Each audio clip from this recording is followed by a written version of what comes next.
আমার ভাইরা, আল্লাহ রাব্বুল আলামিন কালামে হাকিমের মধ্যে বলে দিয়েছেন, ওয়া ইন তাউদ্দু নি'মাতাল্লাহি ওয়া লা তুহসুহা। জোরে বলুন আল্লাহু আকবার।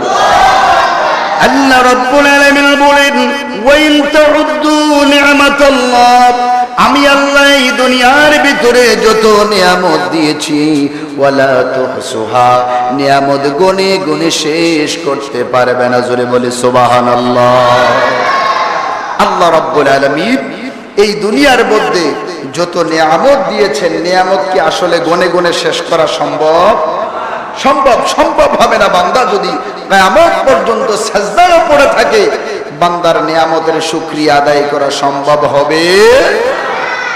যাই হোক, আল্লাহ তাআলা আমাদেরকে এই দুনিয়ায় পাঠিয়েছেন আল্লাহ তাআলার ইবাদত করার জন্য, আল্লাহ তাআলার গোলামি করার জন্য। আল্লাহ তাআলার গোলামিতে যখন বান্দা নিমজ্জিত থাকবে, আল্লাহ রাব্বুল আলামিন বলেন, ও বান্দা বান্দি, তোমাদের জন্য সমস্ত নিয়ামতের দরজাগুলা আমি আল্লাহ খুলে দেব। জোরে বলি সুবহানাল্লাহ। আমি আপনাদের সামনে কালামে হাকিমের সূরা হাশরের 18 নম্বর আয়াতে কারিমা তেলাওয়াত করেছি। 18 নম্বর আয়াতে কারিমার উপরে কিছু কথা বলবো, আল্লাহ যদি তৌফিক দেন। সকলে বলি আল্লাহুম্মা আমিন। আমার ভাইরা, আল্লাহ রাব্বুল আলামিন সূরা হাশরের 18 নম্বর আয়াতে কারিমায় বলেন, ইয়া আইয়ুহাল্লাযীনা আমানু তাকুল্লাহ ওয়াল তানজুর নাফসুম মা قدمت لغد واتقوا الله إن الله خبير بما تعملون। জোরে বলুন আল্লাহু আকবার। আল্লাহ রাব্বুল আলামিন কালামে হাকিমের ভিতরে বলেন, ইয়া আইয়ুহাল্লাযীনা আমানু, ও ঈমানদারেরা। আল্লাহ ঈমানদারদেরকে সম্বোধন করেছেন। আমার ভাইয়েরা, আল্লাহ যদি ইয়া আইয়ুহান নাস ব্যবহার করতেন, সবাইকে আল্লাহ বলতেন।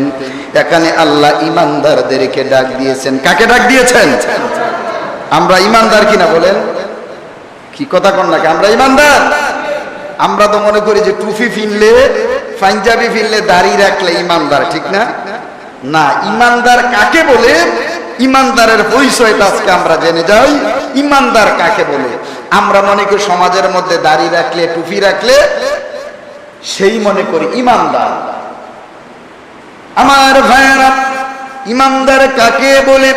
আর আল্লাহ ঈমানদারদেরকেই আল্লাহ ডাক দিয়ে বলেন, ইয়া আইয়ুহাল্লাযীনা আমানু তাকুল্লাহ, ও ঈমানদারেরা, আমি আল্লাহকে ভয় করো। জোরে বলি সুবহানাল্লাহ। আল্লাহ তাআলা ঈমানদারদেরকে ডাক দিয়েছেন, ইয়া আইয়ুহাল্লাযীনা আমানু তাকুল্লাহ। এবার আসুন, ঈমানদার কারা, তার পরিচয় একটু ভালোভাবে জেনে নেই। ঈমানদার কারা? আমার ভাইয়েরা, ঈমানদার, পরিপূর্ণ ঈমানদার বলে যদি আপনাকে আমাকে দাবি করি, তিনটা দিক থেকে আপনাকে স্বীকৃতি দিতে হবে। সর্বপ্রথমে স্বীকৃতি দিতে হবে তাসদীক বিল জিনান, অন্তরের অন্তরস্থল থেকে কালিমার ঘোষণা দিতে হবে। জোরে বলি সুবহানাল্লাহ। আমরা কালিমা পড়েছি কি? লা ইলাহা ইল্লাল্লাহু মুহাম্মাদুর রাসূলুল্লাহ।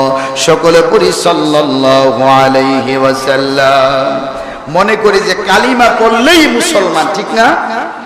না, কালিমার যে কথাগুলো আছে এগুলা সমাজের ভিতরে বাস্তবায়ন যদি আপনি করতে পারেন, তাহলে আপনাকে আমাকে ঈমানদার বলে দাবি করতে পারবো। জোরে বলি সুবহানাল্লাহ। কালিমার ঘোষণা কিভাবে দিতে হবে?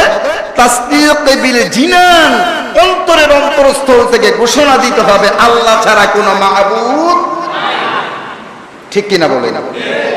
প্রথম নাম্বার ঈমানদারের পরিচয়, ঈমানদারকে ঘোষণা দিতে হবে লা ইলাহা ইল্লাল্লাহু মুহাম্মাদুর রাসূলুল্লাহ, আল্লাহ ছাড়া কোনো মাবুদ নেই, মুহাম্মদ সাল্লাল্লাহু আলাইহি ওয়াসাল্লাম আল্লাহর রাসূল, আপনাকে আমাকে ঘোষণা দিতে হবে।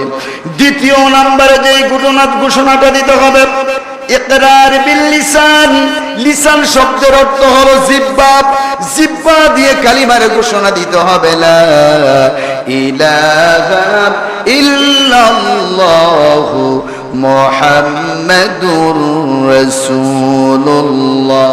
তৃতীয় নাম্বারে যে ঘোষণাটা দিতে হবে, আমল বিল আরকান, যেই কালিমাটা আপনি পড়েছেন, কালিমার উপরে কতটুকু আপনি আমল করেছেন, তিনটা ভাবে যদি আমি স্বীকৃতি দিতে পারি, তাইলে আপনাকে আমাকে ঘোষণা করতে পারবো আমরা ইমানদার। জোরে বলি সুবহানাল্লাহ, আরো জোরে বলি সুবহানাল্লাহ। তাইলে ইমানদার কারা? তাসদীক বিল জিনান, অন্তরের অন্তরস্থল থেকে কালিমার ঘোষণা দিতে হবে। দ্বিতীয় নাম্বার হলো ইকরার বিল লিসান, যেটা সবসময় পড়ি আমরা, মনে করি কালিমা লা ইলাহা ইল্লাল্লাহ পড়ছি, কালিমা তো হিন্দুরাও জানে, জানে না? হিন্দুরাও জানে, অনেক হিন্দুরাও জানে কালিমা। মুসলমানরা ভালো করে পাঁচটা কালিমা কইতে পারতাম। অনেক হিন্দুরা ছোটবেলায় যখন আপনার চুল চুল কাটতে যাইতাম, তখন দেখতাম তারা দৌড়াইয়া কালিমা কইয়া। এই জন্য দেখেন, কালিমা পারলে কালিমা মুখে শুধু বললেই হবে না, ইকরার বিল লিসান শুধু জবান দিয়ে বললেই হবে না, আমার ভাইরা জবান দিয়ে বলতে হবে, অন্তরের অন্তরস্থল থেকে ঘোষণা দিতে হবে। আমল বিল আরকান, বাস্তব জীবনে আমার ভাইরা আমল করা লাগবে, তাইলে আপনাকে আমাকে ইমানদার বলে দাবি করতে পারবো। জোরে বলি সুবহানাল্লাহ।